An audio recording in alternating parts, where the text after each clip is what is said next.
ቀጨኔ መድኃኔዓለም ቤተክርስቲያን ጀርባ ነው። ይሄ መንገድ ደግሞ ቀጥታ ይዞ ነው የሚሄደው። አንደኛ በራሱ በቀጨኔ መድኃኔዓለም ጀርባ ወይም በዘላቂ ማረፊያው መሃል ላይ የሚያልፍ መንገድ ነው። ወደ አዲስ ገበያ ወደ ቀጨኔ ይወስዳል። ይህቺ በመሃል ላይ ያለችው መንገድ እንደዚሁ ቀጥታ መድኃኔዓለም ትወስዳለች። የምታዩት ቤት ደግሞ በጣም ትልቅ ታሪክ ያለው ቤት ነው። የሆነ ጊዜ ያሳያቸዋለሁ። የምትመለከቱት ደግሞ ቀጥታ ወደ አፍንጮ በር የሚወስድ መንገድ ነው። እዚህ ጋር በቴሌቪዥን አይታችኋት ከሆነ ከቀጨኔ መድኃኔዓለም ተሻግሮ ቀጨኔ ፖሊስ ጣቢያ አለ። እየተሰራ ያለው የምታዩት ከሱ ፊት ለፊት የምትገኘው መርከብ ካፌ ነች። የሷ ትይዩ እዚህ ጋር እንደምታዩት እንትን ካለች እቺ ከላይ የምታዩት ማለት ነው። እቺ ካፌ አለች።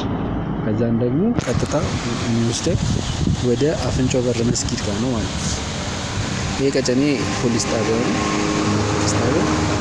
ይሄንን ይዞ ወንዝ ዳርቻው እንደዚህ አምሮበት ለምቶ ነው ያለው።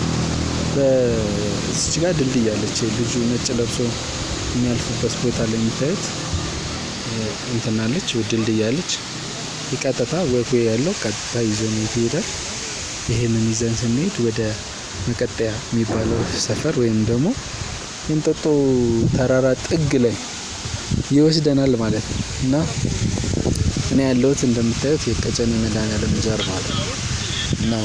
እና ምሳ ሰዓትን ተጠቅመን ፈታ እያልን ነው።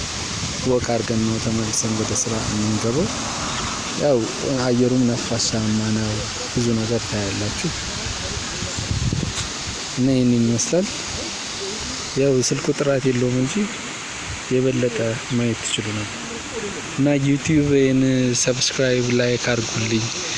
ብዙ ነገር ላሳያችሁ እችላለሁ ካበረታታችሁኝ ማለት ነው።